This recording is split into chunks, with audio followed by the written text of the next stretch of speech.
Water is often seen as a source of life, but in the deep south of the United States, water can be a labyrinth that swallows you whole. The mobile Tensaw Delta in Alabama is a vast, tangled network of rivers, bayous, and murky swamps that spans over 250,000 acres. It is a beautiful but deeply unforgiving environment. Those who make their living on these waters know that the delta has moods. During the day, it is teeming with birds, fish, and light. But when the sun dips below the cypress trees and the heavy southern heat gives way to the cool night air, the swamp changes. It becomes a place of shifting shadows, disorienting fog, and absolute oppressive isolation.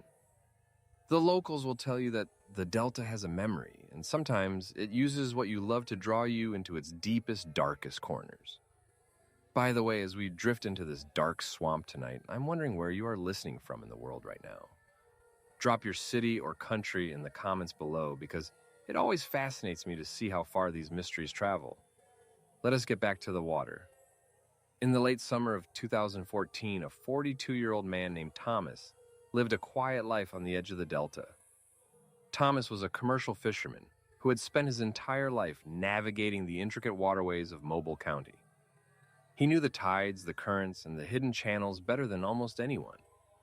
He was a man of deep routine, waking up before dawn, taking his small aluminum boat out into the sprawling estuaries, and returning by mid-afternoon. His life was anchored by two things: the water and his wife Clara. Clara was the center of his world. They had been married for 15 years, and despite the rough, weather-beaten nature of his profession, Thomas possessed a profound, quiet tenderness whenever he was around her. Recently, Clara had been bedridden with a severe bout of pneumonia, making Thomas the sole provider and caretaker. He was working extra hours, pushing his boat deeper into the delta to catch enough shrimp and crab to cover the mounting medical bills. On a sweltering Tuesday afternoon in early September, Thomas decided to push his luck. The catch had been poor all week, and he needed a good haul. He navigated his boat, a flat-bottom skiff equipped with a reliable 40-horsepower outboard motor, into a remote section of the delta known locally as Dead River. It was an area choked with massive bald cypress trees draped heavily in thick gray Spanish moss. The water here was the color of dark tea, stained by tannins from decaying leaves. It was notoriously difficult to navigate, but it was also known for being a prime spot for large blue crabs. Thomas dropped his traps and settled in to wait. He planned to head back by 6:30 p.m., well before the sun completely set. But as any experienced outdoorsman knows, nature does not care about your plans. Around 5:45 p.m., a strange, unseasonable chill settled over the swamp. The oppressive humidity of the Alabama afternoon suddenly vanished, replaced by a cold, damp draft that seemed to roll off the surface of the dark water. Thomas pulled his jacket tightly around his shoulders, sensing the shift in the atmosphere. He decided to pull up his traps early and call it a day. He hauled the heavy wire cages over the side of the skiff, pleased to find a decent catch, and moved to the back of the boat to start the engine. He pulled the starter cord. The engine sputtered, coughed, and died. Thomas frowned. He primed the fuel line and pulled again. Nothing. For the next 30 minutes, he aggressively yanked the cord, checked the spark plugs, and inspected the fuel tank. The engine was completely dead.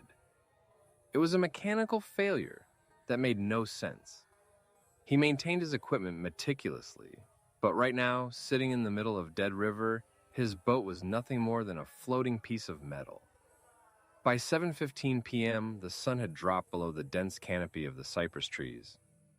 The transition from dusk to night in the deep swamp is not gradual. It is abrupt and absolute. As the darkness took hold, the temperature dropped further, and the fog began to roll in. It did not just hover over the water. It seemed to rise from the depths, a thick, milky white mist that clung to the surface and swallowed the roots of the trees. Within minutes, Visibility was reduced to less than 20 feet. Thomas grabbed his heavy wooden paddle and moved to the center of the skiff. He was not panicked yet. He had been stranded before. He knew that if he paddled steadily west, he would eventually hit the main channel of the Tensaw River, where he could flag down a passing barge or another fisherman.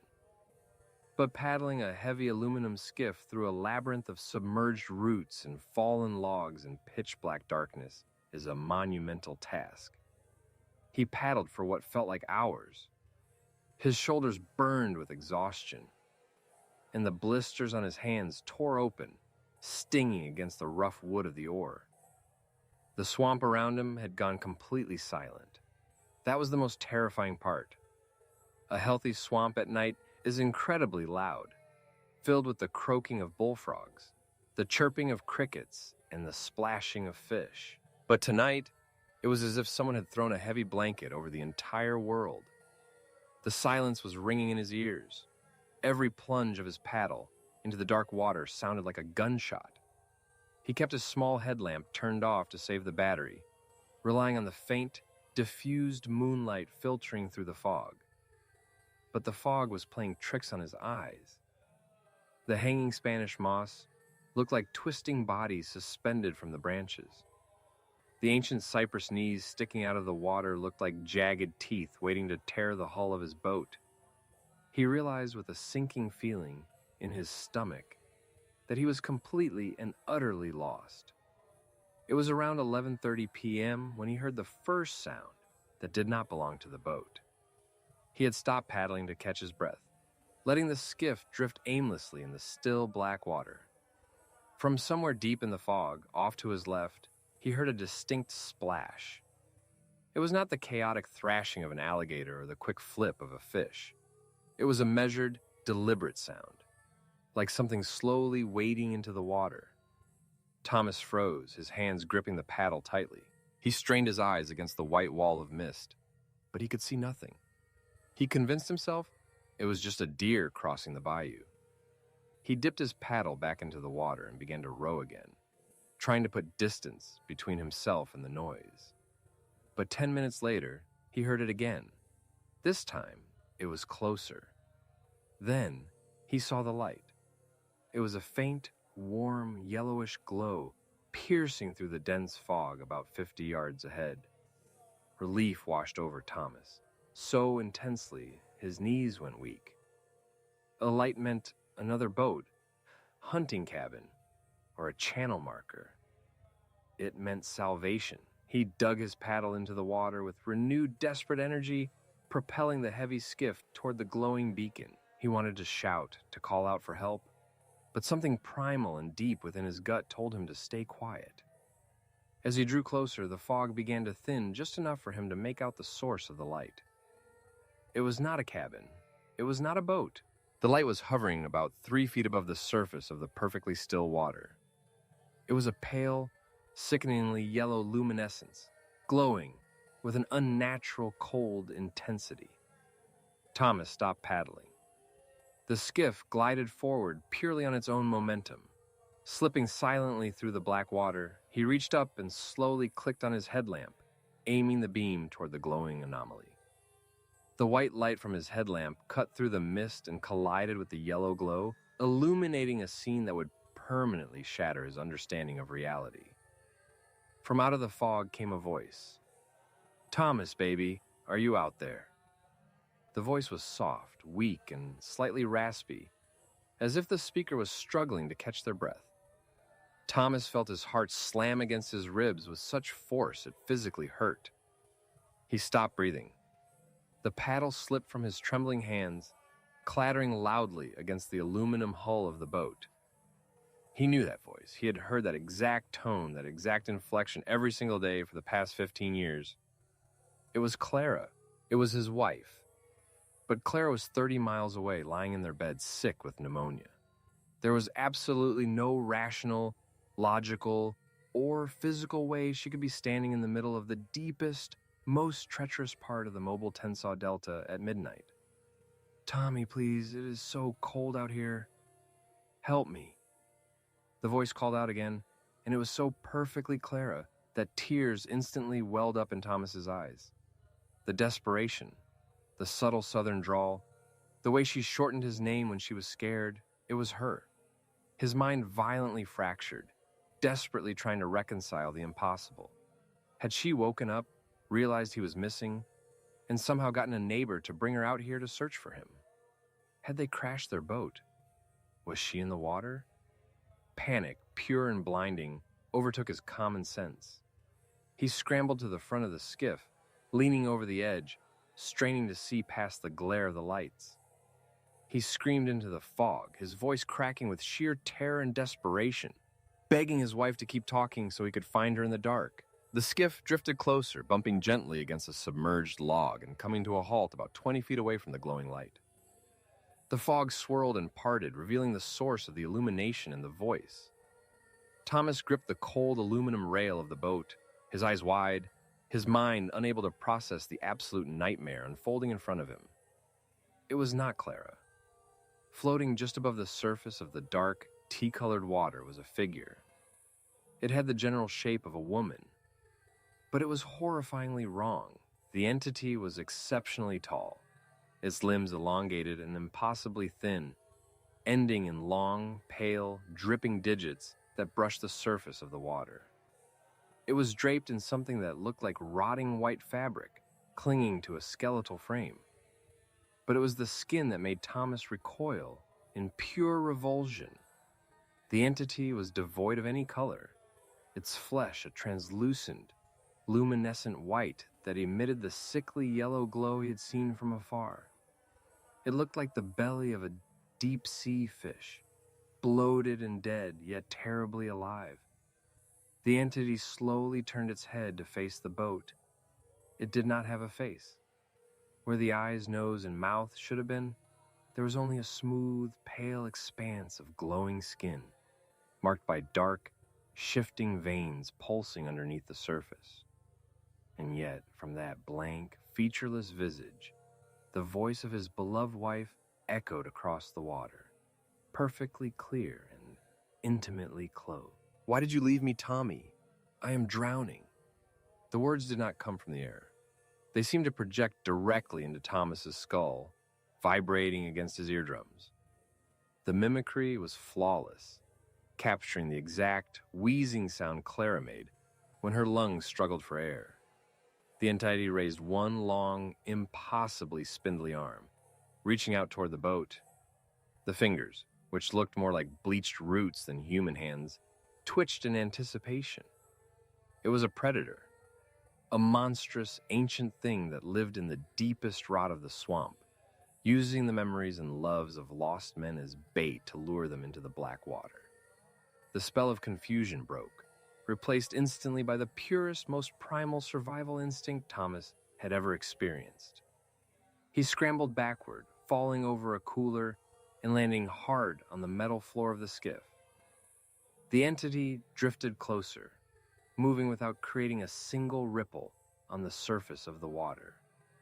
The sickening smell of rotting meat, stagnant algae, and old blood washed over the boat in a heavy, suffocating wave. Thomas grabbed the heavy wooden oar from the floorboards. He did not try to start the engine. He did not try to rationalize what he was looking at. He scrambled to his knees, jammed the oar into the muddy bottom of the swamp, and pushed with every ounce of terrifying strength he possessed. The skiff lurched backward, grating harshly against the submerged stump. "Come back to bed, Tommy. It is so cold." The voice was no longer pleading. It was commanding, laced with a dark, hungry malice that completely corrupted Clara's tone. The entity glided forward, its long fingers brushing the front edge of the aluminum boat. Where its pale flesh touched the metal, a faint hissing sound erupted, and the smell of ozone filled the air. Thomas paddled like a man possessed. He pulled the heavy skiff through the water with violent, desperate strokes, not caring about the noise, not caring about the logs scraping the hull. He just needed to put darkness and distance between himself and that glowing, faceless horror. He rode blindly into the thickest part of the cypress trees, plunging into the dark labyrinth of the delta. He heard the entity emit a sound that was no longer his wife's voice. It was a high-pitched, vibrating shriek that sounded like grinding metal and the dying screams of an animal. The sound echoed through the fog, chasing him through the swamp, threatening to shatter his sanity. He rode continuously for what must have been 6 hours. He pushed his body far beyond its physical limits.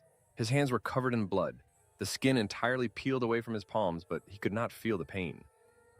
His mind was locked in a state of absolute hyper-focused terror. He navigated the winding, treacherous bayous using nothing but blind luck and the sheer will to survive. He did not look back. He did not stop to rest. He kept his eyes locked on the dark water immediately in front of his boat, terrified that if he looked out into the fog, he would see that sickly yellow glow keeping pace with him. Around 5:15 a.m., the oppressive darkness of the swamp began to lift. The thick white fog slowly turned into a pale gray mist as the sun began to rise over the horizon. The ringing silence of the night was gradually replaced by the natural sounds of the delta waking up. Birds began to sing, and the water slapped gently against the hull. Thomas felt a slight change in the current. He had stumbled his way out of the dead river and into the moving water of the main Tensaw Channel. 30 minutes later, the massive steel structure of the interstate highway bridge emerged from the morning mist. To Thomas, it looked like the gates of heaven. He aimed his boat toward the concrete pylons and collapsed onto the floorboards, completely exhausted, his body trembling violently. He drifted until a passing commercial barge spotted him adrift and pulled him aboard. The crew of the barge found Thomas curled into a fetal position, his hands bloodied, his eyes wide and vacant, staring blankly at the floor. They towed his skiff back to the marina and called 911. The paramedics treated his hands and evaluated him for severe shock and hypothermia. When the local marine police questioned him about what happened to his engine and how he got so far off course, Thomas just shook his head. He told them he got lost in the fog and panicked. He knew that if he told them the truth about the glowing, faceless woman who spoke with his sick wife's voice, they would lock him in a psychiatric ward. Thomas returned home that afternoon to find Clara resting comfortably in her bed, her fever having finally broken during the night. When she saw his bandaged hands and the haunted, hollow look in his eyes, she asked him what had happened out there in the dark. Thomas sat on the edge of the bed, held her warm hand, and wept uncontrollably. He never told her the details. He only told her that he had gotten very lost and thought he would never see her again. Thomas never set foot on a boat again. He sold his skiff, his traps, and his gear the very next week. He took a job at a hardware store in the city, far away from the waterfront. He could not even drive over the bridges that crossed the delta without experiencing a suffocating panic attack. The water, which had once been his sanctuary and his livelihood, was now a source of deep, abiding terror. There is a profound, terrifying vulnerability in loving someone deeply. It creates a connection that defines us, a voice that we would follow anywhere, even into the darkest, most dangerous places on earth. The wilderness is ancient, and it is entirely indifferent to human life.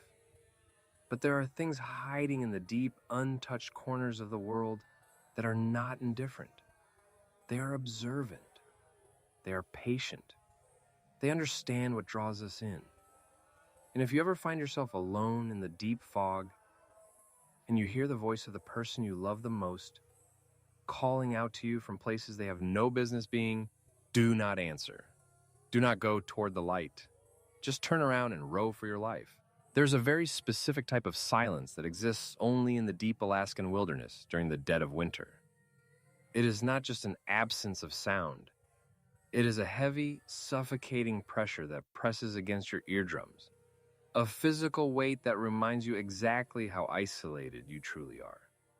When the temperature drops to 40 degrees below zero, the air itself seems to freeze, trapping every echo and swallowing every noise before it can travel more than a few feet. In places like this, hundreds of miles away from civilization, your mind begins to crave any auditory input. You start to listen too closely to the settling of logs, the popping of sap, and the subtle shifting of the ice. But sometimes, when you listen too closely, you end up hearing things that should not be there at all. Before we dive into the frozen isolation of this story, I would love to know where you are watching or listening from right now. So drop your city or country in the comments below, especially if you are tucked away somewhere warm and safe. In late October of 2019, a man named Arthur decided he needed to disappear from the world for a while. Arthur was a seasoned outdoorsman and a freelance wildlife photographer who had spent his entire life documenting the rugged landscapes of the Pacific Northwest. However, a grueling divorce and a series of professional setbacks had left him feeling entirely burned out. He needed a complete reset, a place where he could disconnect from the relentless noise of modern society. He found exactly what he was looking for in a classified advertisement for a remote hunting cabin located roughly 300 miles north of Anchorage, Alaska. The property was situated in a sprawling valley completely surrounded by jagged snow-capped peaks and dense spruce forests. There were no roads leading to the cabin. The only way in or out was by chartering a small bush plane, flying over endless miles of frozen tundra, and landing on a nearby frozen lake. Arthur packed his bags, gathering enough supplies, dried food, heavy winter clothing, and camera equipment to last him through the harshest part of the season. He chartered a flight with a local pilot in Anchorage. The flight took just over 2 hours, the small single-engine plane bouncing violently through the turbulent Arctic air before finally touching down on the slick, snow-swept surface of the frozen lake. The pilot, a grizzled older man who had flown in the territory for over 30 years, helped Arthur unload his heavy crates. The pilot looked around at the desolate landscape, the endless sea of white and dark green, and offered a final piece of advice. He told Arthur that the isolation out here plays brutal tricks on the human mind. He warned him to stick to a strict daily routine, to keep the fire burning hot, and to never wander too far into the tree line when the sun goes down. The sun, the pilot noted, would soon be setting for weeks at a time as the deep winter set in. With a final wave, the pilot climbed back into his cockpit, fired up the noisy engine, and lifted off into the gray sky. Arthur watched the plane become a tiny speck on the horizon before vanishing entirely. The moment the drone, the engine faded, that crushing absolute silence fell over the valley. He was entirely alone. The nearest town was hundreds of miles away. If he encountered an emergency, dialing 911 on a regular phone was impossible out here. His only lifeline was a bulky satellite phone locked in a protective case, meant to be used only to call the pilot when it was time to be picked up in early March of 2020. The cabin itself was a sturdy, well-built structure constructed from massive hand-peeled logs. It had been built back in 1974 by a fur trapper and had withstood decades of brutal Alaskan winters. The interior was a single large room, measuring 20 feet by 25 feet. In the exact center of the room sat a massive cast-iron wood-burning stove, its black metal belly resting on a thick pad of stone. A heavy metal chimney pipe extended straight up from the stove, passing through the high-vaulted ceiling and poking out through the thick cedar shingles of the roof. Along the back wall was a simple wooden counter for preparing meals, a hand pump sink that drew water from a deep well beneath the frost line, and a tall set of shelves stocked with canned goods. Above the kitchen area was a small open loft accessible by a sturdy wooden ladder. This loft contained a thick mattress wrapped in heavy wool blankets and a small window that looked out over the frozen lake. For the first 3 weeks, the isolation was exactly what Arthur needed. He established a rigorous grounding routine. Every morning he would wake up at 6:30 a.m., the air inside the cabin freezing cold, until he managed to reignite the embers in the stove. He would spend his mornings bundled in his heavy parka, walking along the perimeter of the lake to photograph the stark, terrifying beauty of the wilderness. He documented the way the low-hanging sun cast long, blue shadows across the snow. He photographed the rare tracks of snowshoe hares and red foxes. By 4 o'clock in the afternoon, the sun would dip completely below the horizon, plunging the world into a deep, icy darkness. Arthur would retreat to the cabin, spend 2 hours chopping firewood from a massive stack of logs behind the structure, and then lock the heavy oak door for the night. His evenings were spent sitting by the radiant heat of the iron stove, reading paperback novels by the yellowish glow of an oil lantern, and making copious notes in his journal. It was a simple, peaceful existence. The cabin felt like an impenetrable fortress against the deadly elements outside. The strange occurrences began during the second week of December. The weather had taken a severe turn. A massive low-pressure system had moved in over the mountains, bringing with it relentless snowfall and plunging temperatures that hovered around 50 degrees below zero. The snow piled up rapidly, accumulating over 3 feet deep on the roof of the cabin.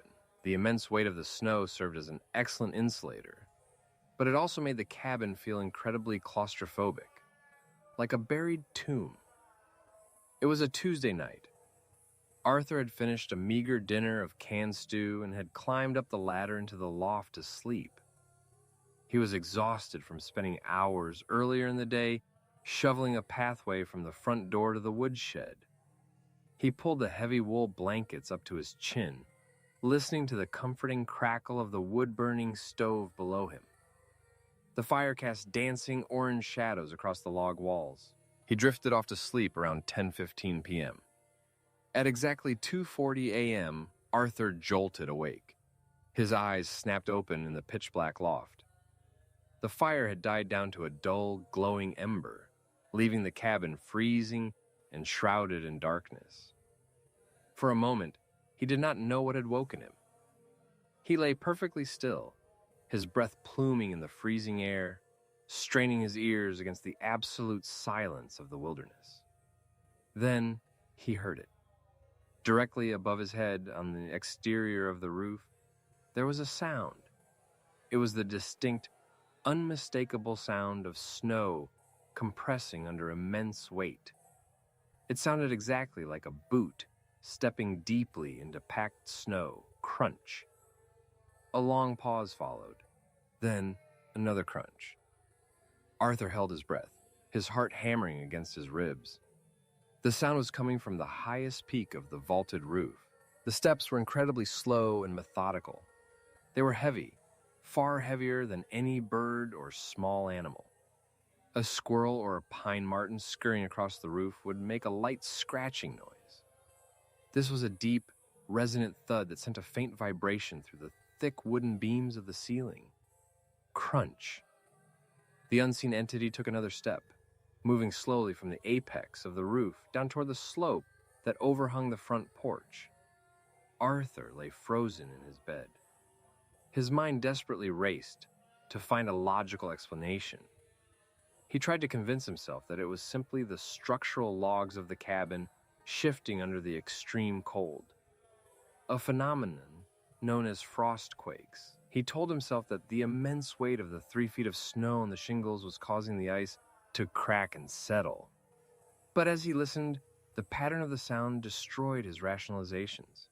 The sounds were perfectly spaced, mimicking the bipedal gait of a massive human being wading through deep, resistant snow. The heavy steps continued down the slope of the roof, stopping just above the front door. Arthur waited, his eyes wide in the dark, expecting to hear the sound of something dropping heavily onto the wooden planks of the porch below. But the sound never came. There was only silence.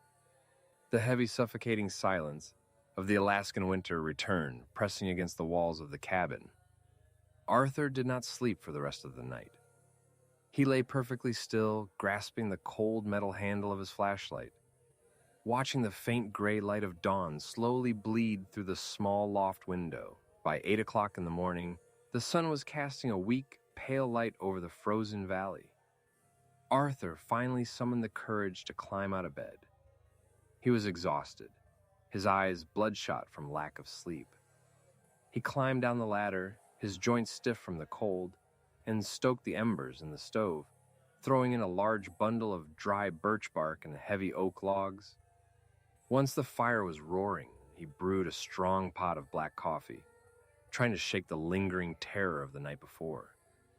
He convinced himself that daylight would bring clarity. He put on his thermal base layers, his thick insulated overalls, his heavy boots, and his thickest winter parka. He grabbed his .30-06 caliber hunting rifle from the rack by the door, slung it over his shoulder, and unbolted the heavy front door. The frozen air hit him like a physical blow, instantly freezing the moisture in his nostrils. The world outside was a pristine, untouched ocean of white. The storm had passed, leaving behind a sky of brilliant, cloudless blue. Arthur stepped off the porch and waded into the deep, powdery snow, walking out about 40 feet from the cabin so he could get a clear, unobstructed view of the roof. He turned around and looked up. He fully expected to see the deep, sweeping tracks of a wolverine, or perhaps a massive lynx that had somehow managed to leap from a nearby spruce tree onto the roof. But what he saw made his blood run completely cold. The snow covering the roof was absolutely perfect. It was a smooth, unbroken blanket of brilliant white.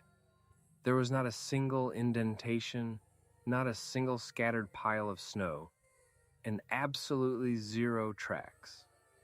The thick layer of fresh snow was completely undisturbed, looking exactly as it did when the storm had ended the previous evening. Arthur stood out in the freezing cold for nearly 20 minutes, staring at the roof in complete disbelief. He walked a full circle around the perimeter of the cabin, examining the ground. The snow all around the base of the cabin was equally pristine, save for his own fresh boot prints leading out from the front door. There were no animal tracks leading up to the walls.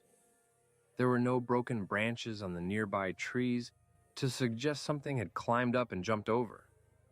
The roof was completely isolated, 10 feet off the ground at its lowest point. It was physically impossible for a living, breathing creature of massive weight to have walked across that snow without leaving deep, undeniable trenches. He returned inside, securely locking the heavy door behind him. He placed his rifle on the kitchen table and sat down, staring blankly at the flames licking behind the glass door of the stove. His mind was struggling to process the impossible contradiction.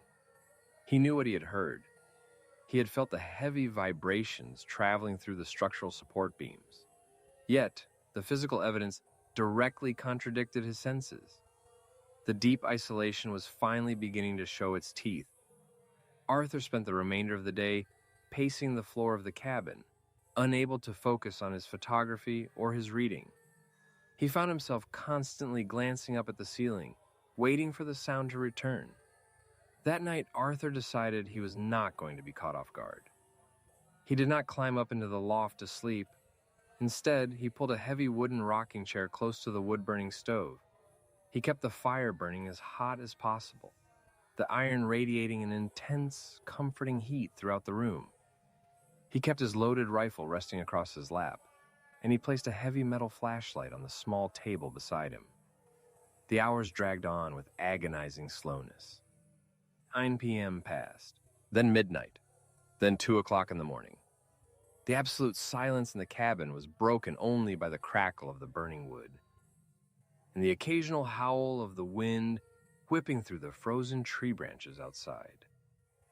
Arthur's eyelids grew incredibly heavy. Despite his fear, the exhausting adrenaline crash, combined with the immense heat of the stove, began to pull him into a deep slumber. At exactly 3:15 a.m., a massive, deafening boom shook the entire cabin. Arthur leaped out of his chair, the rifle clattering to the wooden floorboards.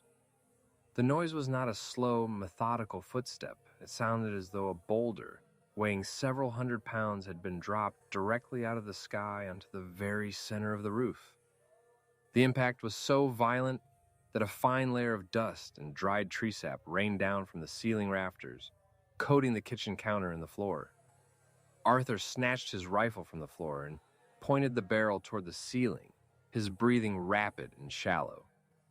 He grabbed his flashlight and clicked it on, sweeping the bright white beam across the massive log beams above his head. The heavy bipedal footsteps began immediately. But this time, they were not slow or methodical. They were fast, aggressive, and incredibly heavy. Crunch, crunch, crunch, crunch. The unseen weight moved rapidly back and forth across the ridge of the roof, pacing with a frantic, furious energy. The structural logs of the cabin groaned and protested under the immense pressure, the wood screaming against the strain. Arthur backed away from the center of the room, retreating until his back hit the cold logs of the far wall. He aimed his flashlight at the section of the ceiling where the sounds were occurring, following the dreadful pacing back and forth. The weight above was so massive that Arthur could actually see the thick wooden planks of the ceiling bowing downward slightly as the entity crossed over them. Then, the pacing abruptly stopped. The entity had halted directly beside the metal chimney pipe that jutted out of the roof. Arthur stared at the black iron pipe protruding from the ceiling, leading straight down into his stove. The silence stretched out for 10 agonizing seconds. Then, a sound echoed down through the hollow metal cylinder that chilled Arthur to his very core. It was the sound of a long, rattling, incredibly deep exhalation. It was a wet, raspy breath, echoing down the metallic walls of the pipe, amplified by the hollow space. It sounded like massive lungs emptying themselves of freezing air directly into his cabin. Arthur screamed, the sound tearing raw from his throat, completely losing his composure. He aimed his rifle directly at the ceiling beside the pipe, his finger trembling violently against the metal trigger. He was fully prepared to fire a high-caliber round directly through the roof of his own shelter. He shouted into the darkness, demanding to know what was up there, threatening to pull the trigger. The only response was another long, rattling exhale echoing down the metal pipe, followed by the heavy, crunching sound of the entity taking 2 massive steps away from the chimney. Then, absolute silence. Arthur stood pinned against the wall for over 3 hours, his muscles locked in a state of sheer terror, until the pale light of dawn finally began to illuminate the frost-covered windows. Only then did he lower the barrel of his rifle. He felt entirely broken. The psychological torture of the impossible situation was tearing his mind apart. He knew exactly what he was going to find when he went outside, but he had to look. He had to know. He dressed in his heavy winter gear, unbolted the door, and stepped out onto the porch. He waded into the snow, walking far enough out to inspect the roof. It was perfect. The thick layer of white snow on the cedar shingles was completely undisturbed. Not a single boot print.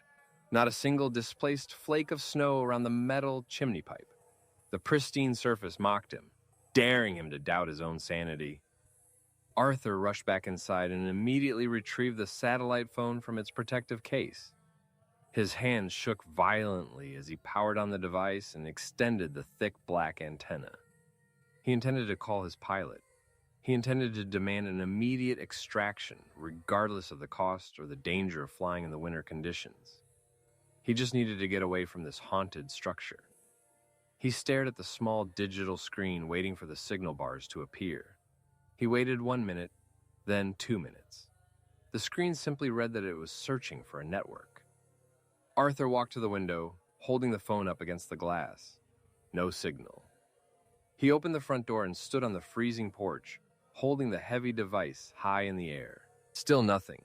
The thick cloud cover and the surrounding jagged mountains were completely blocking the satellite connection. He was completely, hopelessly trapped. Desperation set in. Arthur realized he had to survive in this cabin for at least another 12 weeks before the pilot was scheduled to return. He could not spend the next 3 months cowering in terror every single night. He needed answers. He began to tear the cabin apart, searching for anything that might offer an explanation. He pulled the canned goods off the shelves, inspecting the raw log walls behind them. He emptied the storage trunks tucked under the kitchen counter. Finally, while inspecting the wooden floorboards beneath the heavy bed in the loft, he noticed a long, rectangular piece of wood that seemed slightly loose. Using the flat edge of his hunting knife, Arthur carefully pried the floorboard up. Beneath it, hidden in a small alcove, packed with dry moss for insulation, was a small, tattered object wrapped in a piece of oiled canvas. Arthur pulled it out and unwrapped it. It was a thick, leather-bound journal. The leather was heavily distressed, worn smooth by years of handling. Arthur carried the journal down to the table by the stove, his hands trembling as he opened the stiff, yellowed pages. The handwriting was cramped, frantic, and barely legible, written in faded black ink. He flipped to the first page and read the date. It was written in November of 1984. The journal belonged to a man named Elias, the fur trapper who had originally built the cabin. Arthur sat by the warm fire and spent the next 6 hours reading the entries, feeling a sickening sense of dread wash over him with every turned page. Elias wrote about arriving at the cabin in late autumn. His early entries were mundane, detailing the number of pelts he had secured, the harshness of the weather, and his daily struggles to keep the fire going. But as the pages progressed into the deep winter months of December and January, the tone of the journal shifted drastically. Elias began to write about the profound, crushing silence of the valley. He wrote about feeling watched from the dense tree line. Then Arthur found an entry dated January 14th, 1985. Elias had written about being awakened in the middle of the night by a massive, heavy thud on the roof. Elias described the exact same agonizing sound of bipedal footsteps crunching through the deep snow above his head. He detailed his morning inspections, his absolute confusion and rising terror when he discovered the roof completely untouched. Arthur felt a cold sweat break out across his forehead as he read. The phenomenon was not new. It was not a hallucination brought on by his own isolation. It had happened to the man who built this place over 30 years ago. The subsequent entries grew increasingly erratic and terrified. Elias documented the escalation. The entity, whatever it was, did not just walk on the roof. Elias described nights where the heavy, crunching footsteps would reach the edge of the roof overhang, and instead of dropping to the ground, the sound would continue straight down the vertical, exterior log walls of the cabin. The entity walked down the side of the building as if gravity did not exist, the heavy thuds vibrating through the walls right beside where Elias sat, cowering in the dark. The entries became shorter, messier, filled with desperate prayers and nonsensical ramblings about the spirits of the old mountains, ancient things that resented the presence of warm blood in their frozen domain. Elias wrote that the entity did not leave tracks because it did not possess a physical body in the way humans understand it. It was an ancient pressure, a manifestation of the wild, isolated cold itself. It only adopted the sound of weight to instill terror, feeding on the absolute dread of the trapped occupant inside. Arthur turned to the final written page in the book. The entry was barely legible, the pen having dug deeply into the paper, tearing the parchment in several places. The entry was dated February 2nd. Elias had written that the heavy footsteps were no longer confined to the exterior of the cabin. The previous night, Elias had heard the massive, crunching weight directly on the wooden floorboards of the loft above him. Even though the trapdoor had been securely locked, the entity had found a way inside. The final sentence of the journal was a chilling, desperate warning. Elias wrote that he could not endure another night inside the structure. He wrote that he was leaving the cabin, walking out into the 50-degree below-zero blizzard to take his chances in the freezing endless white. Because freezing to death in the snow was far better than being inside the cabin when the entity finally descended the ladder. Arthur slowly closed the thick leather book. His breathing was shallow.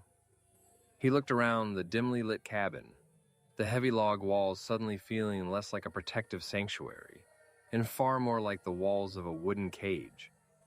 The man who built this place had been driven completely mad by the exact same unseen terror, eventually walking out into the freezing wilderness to his certain death.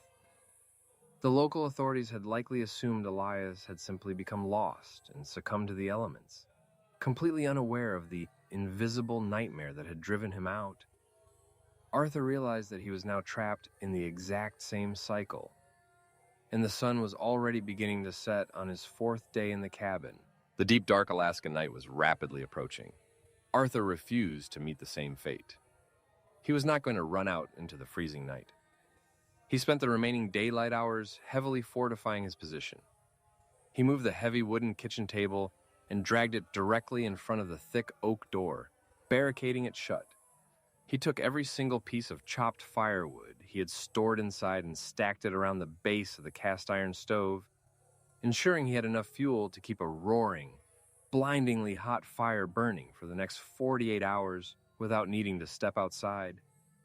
He loaded his .30-06 rifle, chambering around, and placed his heavy hunting knife on the table beside him. He sat down in his rocking chair, facing the center of the room, positioned so he had a clear view of both the front door and the wooden ladder leading up to the dark, empty loft. He placed the heavy metal flashlight in his lap. He promised himself he would not sleep. He would sit awake, staring into the flickering firelight until the sun returned. The darkness outside became absolute. The temperature plummeted severely, the cold radiating through the thick log walls, fighting a losing battle against the intense, blistering heat of the overloaded stove. The wind began to howl around 9:30 p.m., a fierce, shrieking gale that battered the exterior of the cabin, rattling the thick glass panes of the windows. Arthur sat perfectly rigid, listening to the chaotic symphony of the storm. The wind was so loud he feared it would mask the approach of the heavy footsteps. He strained his ears, jumping at every sudden gust or snapping branch in the distance. At exactly 11:50 p.m., the chaotic, howling wind abruptly stopped. It did not gradually fade away. It ceased instantly, completely, as if someone had thrown a massive switch and simply turned off the atmosphere. The sudden transition from deafening noise to crushing, absolute silence was physically painful. Arthur felt the heavy, oppressive pressure build inside his ears, the same pressure you feel before a massive thunderstorm breaks. The air inside the cabin suddenly smelled metallic, like copper wire and burnt ozone. Arthur gripped his rifle tightly, his knuckles turning stark white. He slowly raised the barrel, pointing it toward the dark, vaulted ceiling. Then the sound returned. It did not start on the roof this time. A massive, deafening thud impacted the thick, wooden wall right behind Arthur's chair. The entire cabin shook violently, a framed photograph falling from the kitchen shelf and shattering on the floorboards. Arthur threw himself forward out of the chair, rolling across the rough wooden floor and bringing his rifle up, aiming directly at the solid log wall. The heavy crunching footsteps began, but they were not on the ground outside. They were moving horizontally across the vertical exterior wall of the cabin. Thud, thud, thud. The impossible, staggering weight was walking slowly across the outside of the building, the massive logs groaning under the immense pressure. Arthur tracked the sound with the barrel of his rifle, walking backward toward the center of the room. The entity paced slowly from the back corner, moving deliberately along the right side of the structure, heading toward the front porch. The heavy steps reached the corner of the cabin. Arthur held his breath, the metallic smell of ozone growing sickeningly strong in the confined space. Then the sound shifted. The entity stepped off the vertical wall and stepped heavily onto the wooden planks of the front porch. The thick floorboards outside creaked agonizingly under the immense weight. Arthur spun around, aiming his rifle directly at the heavy oak door. He stood 10 feet away, his heart hammering in his throat, waiting for the massive iron hinges to give way. The heavy footsteps took 2 slow, deliberate steps toward the door. Crunch, crunch. They stopped directly in front of the entryway. The silence stretched tight, a physical rubber band pulled to its absolute breaking point. Arthur watched in abject terror as the heavy iron latch of the front door slowly began to lift. The metal handle turned downwards, accompanied by a loud metallic squeal. The unseen entity outside was trying to open the door. The latch cleared the heavy metal catch, but the massive wooden barricade Arthur had constructed held the thick oak firmly in place. The door rattled violently against the frame, pushed by a massive unseen force. Arthur raised his voice, screaming at the top of his lungs, his voice cracking with pure primal terror. He screamed at the entity to leave him alone, shouting that he was armed, shouting into the terrifying void of the wild. The rattling at the door instantly stopped. The silence returned, deeper and more profound than before. Arthur kept his rifle leveled at the door, refusing to blink, refusing to lower his weapon. He stood in the center of the room, his muscles burning for what felt like an eternity. He did not hear the entity walk away. He did not hear it climb back up the walls or step out into the snow. The terrible, oppressive presence simply seemed to evaporate into the freezing night air. Arthur remained standing in the exact same spot, staring at the door for the next 7 hours.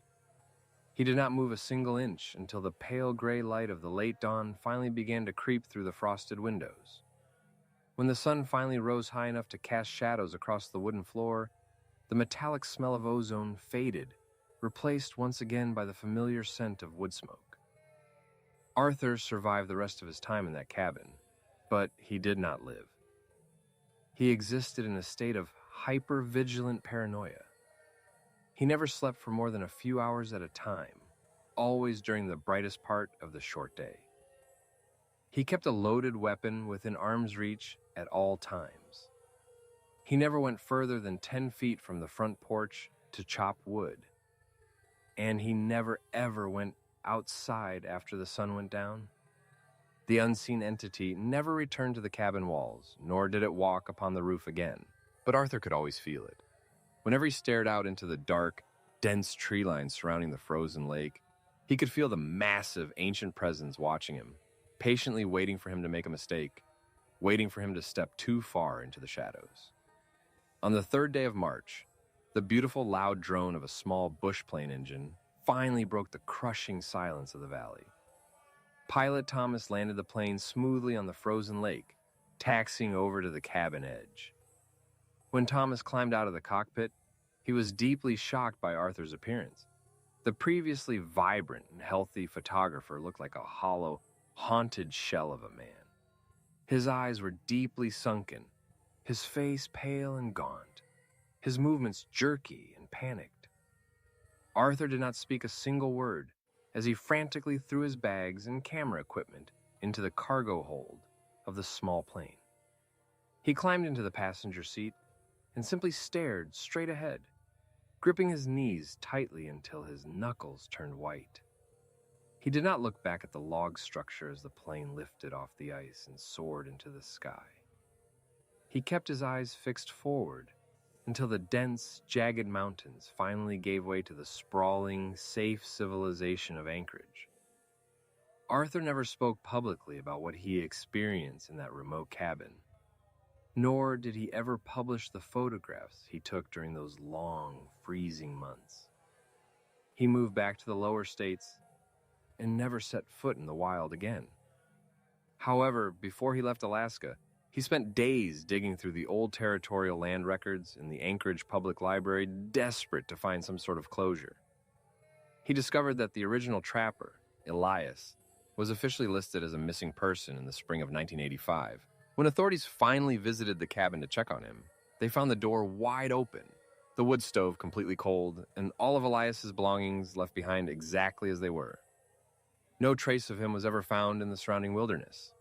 The vast, untouched corners of our world hold secrets that we are simply not meant to understand. There are deep, ancient places entirely ruled by isolation and cold, places that operate completely outside the boundaries of logic and physics. When we venture far out into that profound silence, we must remember that we are not the masters of that domain. We are simply uninvited guests, trespassing in a deeply terrifying territory that belongs to the heavy unseen things waiting in the endless white. Museums are profoundly unnatural environments. They are massive cavernous tombs constructed in the middle of bustling cities, designed for the sole purpose of forcing time to stand entirely still. During the daytime hours, the presence of hundreds of chattering tourists and shouting children successfully masks the heavy, oppressive weight of all that preserved history. The bright overhead lighting and the guided tours make the ancient weapons, the dusty garments, and the lifeless statues feel completely harmless. But when the massive front doors lock to the public, the temperature drops and the main fluorescent lights are abruptly cut off, the museum becomes something else entirely. It becomes a place that remembers it is supposed to be dead, and it deeply resents being forced to stay awake. Before we step into the dark corridors of this museum tonight, I would love to find out what corner of the world you are settling in from right now. So please feel free to drop your city or country down in the comments section below. Montgomery knew the unique silence of the museum better than anyone alive. He was a meticulous man of 62 years, carrying a slight, permanent limp in his left knee from an old factory injury, and possessing a deeply quiet disposition that made him perfectly suited for the solitary nature of the night shift. Montgomery had been the lead custodian at the towering downtown history museum since the spring of 1998. He was a widower. After his wife passed away in 1995, he found that his small suburban house was far too loud with empty silence. The silence of the museum, however, felt purposeful. It was a working silence. His job was physically demanding but mentally simple. From 10 p.m. until 6 a.m., his sole responsibility was to sweep, buff, polish, and secure the massive 4-story building, ensuring it was pristine for the next day of visitors. He carried a heavy iron ring of keys on his belt that jingled with a rhythmic, comforting sound as he walked. He pushed a large yellow utility cart stocked with ammonia, glass cleaner, floor wax, and soft microfiber cloths. The routine never varied. He would start in the basement archives, make his way up through the natural history exhibits on the first floor, tackle the Industrial Revolution wing on the second floor, and finish his night in the sprawling early American history wing on the third floor. For over 2 decades, Montgomery had never experienced a single strange occurrence. He did not believe in ghosts. He did not believe in the supernatural. He believed in dust, grime, and the power of industrial floor wax. The bizarre events began on a bitterly cold Tuesday night in late November. The time was exactly 11:15 p.m. Montgomery had finished buffing the marble floors of the main lobby and had taken the heavy service elevator up to the 3rd floor. The 3rd floor was notoriously the creepiest section of the museum even during the day. It housed the colonial settlement's diorama and a massive collection of indigenous artifacts, including several towering glass cases filled with ancient wooden war masks that had been excavated from a forgotten burial site back in 1888. But the centerpiece of the 3rd floor was the Pioneer exhibit. It was an open-air display, meaning there was no glass separating the visitors from the artifacts. The exhibit featured a life-sized rustic cabin interior, complete with an antique dining table, a stone fireplace, and 3 incredibly realistic wax mannequins. The mannequins had been crafted by a brilliant but historically controversial artist in 1924. They were unnervingly detailed. There was a father figure standing near the table holding a tall wooden pitchfork, a mother figure sitting on a stool pretending to churn butter, and a small child standing in the corner holding a faceless burlap rag doll. The wax skin was perfectly tinted to mimic human flesh, and the glass eyes caught the dim emergency lighting in a way that always made them look slightly wet. Montgomery parked his yellow cleaning cart near the entrance of the Pioneer exhibit. He grabbed a feather duster and a soft cloth, preparing to wipe down the wooden railing that kept the public away from the open display. He looked at the wax figures just as he had thousands of times before. The father with his pitchfork, the mother churning butter, the child in the corner, He turned his head to spray some polish onto his cloth. As he did, a wave of profound fatigue washed over him. He had not slept well the day before. He closed his eyes, squeezing the bridge of his nose for a long, slow second, taking a deep breath of the lemon-scented cleaner. He opened his eyes and looked back at the exhibit. Something was immediately wrong. The father figure was no longer looking toward the front railing. Its head was turned sharply to the left, staring directly at the mother figure. Montgomery froze. His heart gave a hard, sudden thud against his ribs. He gripped his cleaning cloth tightly. He stared at the wax man. He knew every inch of this museum. He knew exactly what posture every single statue and mannequin possessed. The father had always looked straight ahead. Now its neck was visibly twisted. The wax folds of its skin stretched unnaturally to accommodate the movement. Montgomery let out a shaky breath, trying to force his rational mind to take control. He told himself that the daytime maintenance crew must have been adjusting the internal armatures of the figures. Sometimes they posed them differently for special historical tours. It was a completely logical explanation.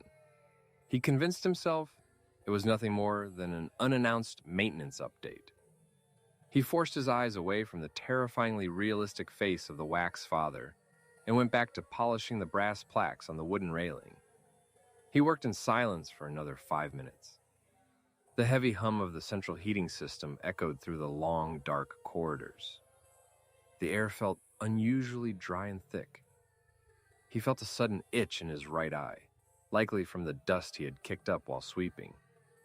Without thinking, Montgomery brought his wrist up and rubbed both of his eyes vigorously, keeping them closed tightly for roughly 3 seconds to clear the irritation. When he opened his eyes, the heavy yellow bottle of polish slipped from his fingers and crashed onto the marble floor, spilling thick white liquid everywhere. The father figure was no longer standing by the table. It was standing directly at the wooden railing, less than 3 feet away from Montgomery. The heavy wooden pitchfork was no longer resting casually on the floor. The wax man was holding it raised at chest level, the rusted iron prongs pointing directly at Montgomery. The face of the mannequin was no longer blank. The wax had shifted. The lips were pulled back into a horrific, strained grimace, and the wet glass eyes were locked directly onto Montgomery with an expression of pure, concentrated malice. Montgomery stumbled backward, his heavy boots slipping on the spilled polish. He crashed into his cleaning cart, sending a cascade of spray bottles clattering to the floor. He could not breathe. His chest heaved in blind panic. He stared at the wax figure, waiting for a hidden prankster to jump out, waiting for a hidden camera crew to announce it was a practical joke. But there was only the oppressive, heavy silence of the museum. The wax figure did not move. It stood completely perfectly still. Montgomery scrambled to his feet, his breathing ragged and shallow. He backed away slowly, never taking his eyes off the horrific pioneer figure. He retreated down the hallway until he bumped into a massive glass display case. He turned his head, just for a fraction of a second, to see what he had bumped into. It was the case holding the ancient tribal war masks. He immediately looked back at the pioneer exhibit. The wax father had stepped over the wooden railing. It was now standing in the middle of the hallway. A cold wave of absolute terrifying realization washed over Montgomery's brain. The figure was not moving continuously. It only moved when Montgomery broke his line of sight. It moved when he looked away. It moved when he blinked. The average human being blinks roughly 15 to 20 times every single minute. A blink lasts for merely 1/10 of a second. It is an involuntary biological necessity to keep the human eye lubricated and protected from dust. Under normal circumstances, you never even notice that you are plunging yourself into total darkness thousands of times a day. But standing in the dim, freezing corridor of the 3rd floor, Montgomery suddenly realized that his eyelids were the only things keeping him alive, and those eyelids were becoming incredibly heavy. He stared directly at the wax father. He forced his eyes to remain wide open. He took a slow, agonizing step backward. The wax man remained completely frozen. Montgomery took another step backward, His eyes began to sting. The dry, dusty air of the museum was aggressively attacking his corneas. A deep, burning sensation crept across his eyes. His brain began screaming at him to blink. The biological urge was overwhelming, like the desperate need to draw a breath while underwater. He could not hold it any longer. His eyelids snapped shut instinctively. They were closed for merely a fraction of a second. They fluttered open instantly. The wax father was 10 feet closer. The pitchfork was raised higher, aimed directly at Montgomery's throat. Montgomery let out a raw, guttural scream of absolute terror. He turned and sprinted down the hallway, completely abandoning the rule of keeping his eyes on the figure. He ran past the ancient masks, past the Civil War uniforms, past the Native American pottery displays. He heard the heavy, unnatural sound of hard footsteps thudding against the marble floor behind him. It did not sound like a man running. It sounded like heavy wooden blocks being slammed into the stone with violent mechanical speed. As he ran, he could not help but blink as the cold air rushed against his face. With every single blink, the terrifying footsteps sounded closer. Every time his eyes closed for 1/10 of a second, the heavy thuds gained massive ground. He reached the heavy metal fire doors that led to the central stairwell. He grabbed the handle and yanked it open, throwing himself inside and slamming the door shut behind him. He pressed his back against the cold metal, gasping for air, clutching his chest as his heart threatened to beat its way out of his ribcage. He stared at the metal door, his eyes wide open. He waited for the door to burst open. He waited for the heavy iron prongs of the pitchfork to pierce the steel. Nothing happened. The stairwell was totally silent. Montgomery stood there for 5 agonizing minutes. He forced himself to blink, opening and closing his eyes rapidly to lubricate the burning surfaces. The door remained closed. He slowly began to descend the concrete stairs, intending to go straight to the ground floor security booth, lock himself inside, and call 911. He needed police. He needed the museum director. He needed anyone with a loaded weapon. He reached the second-floor landing.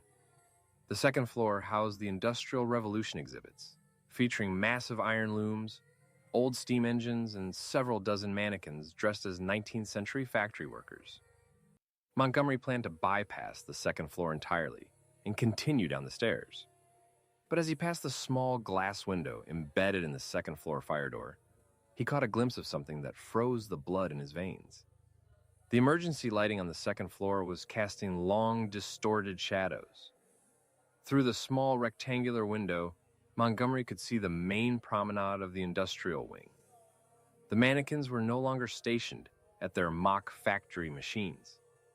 Dozens of them, dressed in soot-stained overalls and flat caps, were standing directly outside the stairwell door. They were all facing the door. They were all waiting for him. Montgomery stumbled backward away from the window. The phenomenon was not isolated to the wax pioneer. It was the entire museum. Every single human-shaped vessel in the building had woken up. He turned and ran down the stairs toward the first floor. He moved with a speed he had not possessed in 30 years, completely ignoring the sharp, shooting pain in his injured left knee. He burst through the door onto the ground floor.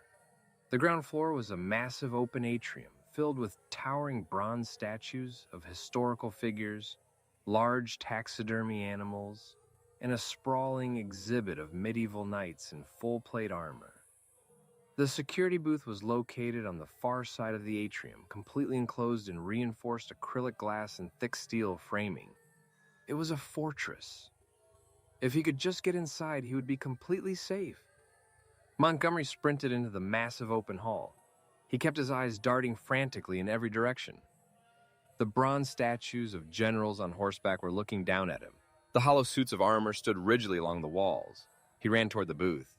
Then, the absolute worst possible scenario occurred. A massive winter thunderstorm had been rolling into the city all night.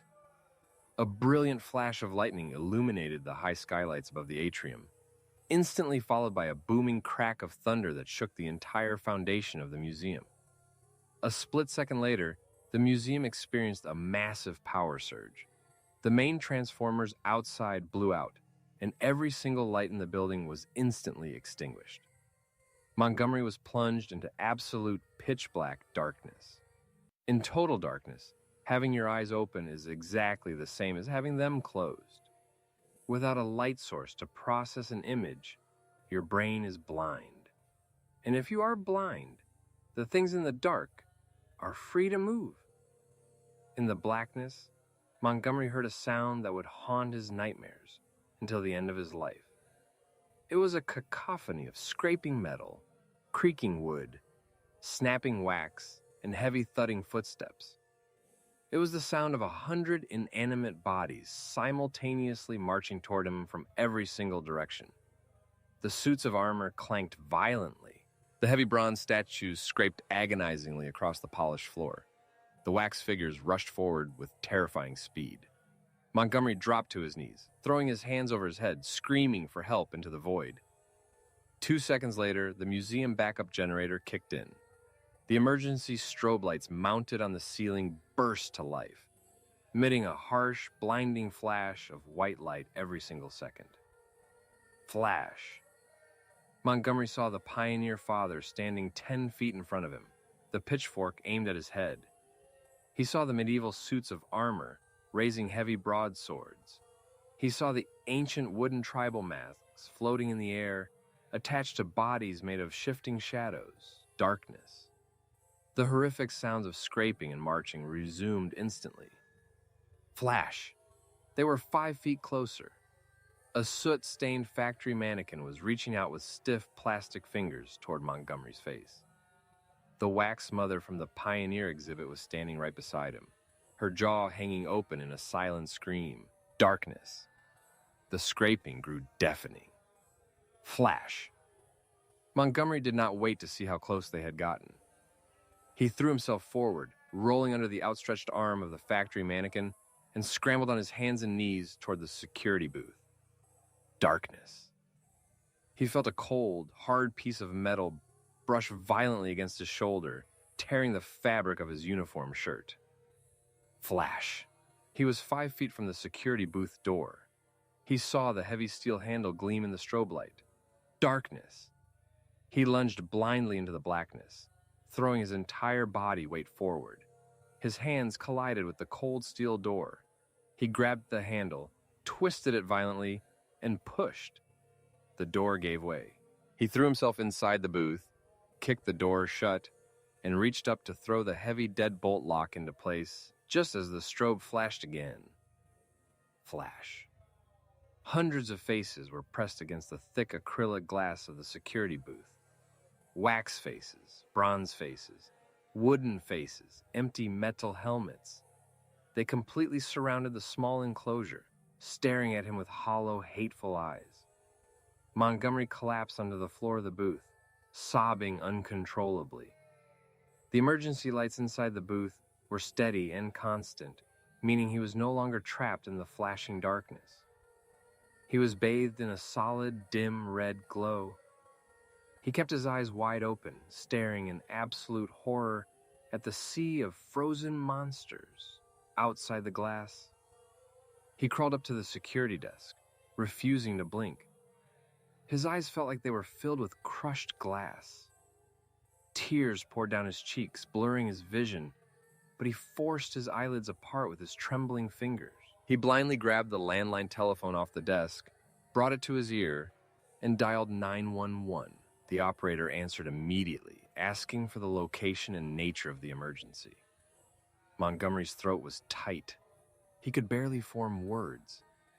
He simply gave the museum address and begged them to send the police immediately, screaming that his life was in imminent danger. He dropped the phone and backed into the corner of the booth. He sat there for 45 excruciating minutes. He had to blink occasionally, and every single time his eyelids fluttered, a heavy, violent thud would strike the acrylic glass. The statues were trying to smash their way in. A tiny, terrifying web of cracks began to spread across the supposedly indestructible window. Every blink brought a new strike. Every strike widened the cracks. Montgomery eventually resorted to physically holding his left eye open with his fingers, alternating to his right eye when the pain became unbearable, keeping at least one eye focused on the glass at all times. At exactly 5:45 a.m., the flashing emergency lights in the atrium suddenly stopped, and the main fluorescent lights buzzed loudly before flickering back to full brightness.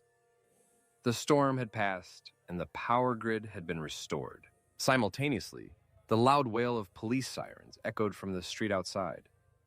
Montgomery heard the heavy front doors of the museum being forcefully breached. Shouting voices echoed through the massive atrium. Beams from heavy-duty police flashlights cut across the marble floors. Montgomery lowered his hands from his eyes. He took a deep, shuddering breath and blinked. He kept his eyes closed for 3 full seconds. He expected the glass to shatter. He expected the pitchfork to finally pierce his chest. But nothing happened. He slowly opened his eyes. The atrium was completely empty. There were no wax figures. There were no suits of armor. There were no ancient masks. Every single artifact, every single mannequin, and every single statue was gone. The police officers cautiously approached the security booth, noticing the terrified old man huddled in the corner. They asked him to unlock the door. Montgomery slowly stood up on trembling legs, unbolted the heavy door, and collapsed into the arms of a young police officer. The authorities conducted a massive, comprehensive sweep of the entire 4-story building. They checked every single corridor, every single stairwell, and every single exhibit. They found absolutely nothing out of the ordinary. The Pioneer family was sitting peacefully in their diorama on the 3rd floor. The factory workers were stationed rigidly at their iron looms on the 2nd floor. The bronze statues were bolted securely to their marble pedestals in the main lobby. The only evidence that anything violently unusual had occurred was the massive array of spiderweb cracks on the thick acrylic glass of the security booth and Montgomery's ruined, tear-stained face. The museum director arrived at 7 a.m. He looked at the cracked glass, looked at the weeping custodian, and quietly told the police that the old man must have suffered a severe, violent psychotic break, likely using a heavy tool to smash the glass himself in a fit of dementia. Montgomery was officially fired that very same morning. The museum offered him a small severance package out of pity and strongly suggested he seek immediate psychiatric counseling. Montgomery did not argue. He did not try to explain the blinking or the strobe lights or the weeping statues. He knew they would never believe him. He simply handed over his heavy iron ring of keys, packed his few personal belongings into a small cardboard box, and took a taxi back to his quiet suburban home. For the first few weeks, Montgomery lived in a state of absolute, paralyzing paranoia. He went through his small house and systematically threw away anything that resembled a human face. He threw away framed photographs, small ceramic figurines, children's dolls that his late wife had kept in the guest room, and even the stylized salt and pepper shakers in his kitchen. He wanted absolutely nothing in his home that possessed eyes. He kept all the lights on perfectly bright at all hours of the night. He lived in perpetual fear of power outages. Months passed, and the crushing anxiety slowly began to fade. The human mind is incredibly resilient, and it has a profound ability to rationalize trauma. Montgomery slowly convinced himself that the museum director had been right. It had been a hallucination. The isolation of the night shift, combined with his age and sleep deprivation, had simply caused a severe panic attack. The cracked glass was just an accident during his frenzy. He began to sleep better. He stopped holding his eyes open until they watered. He started to feel normal again.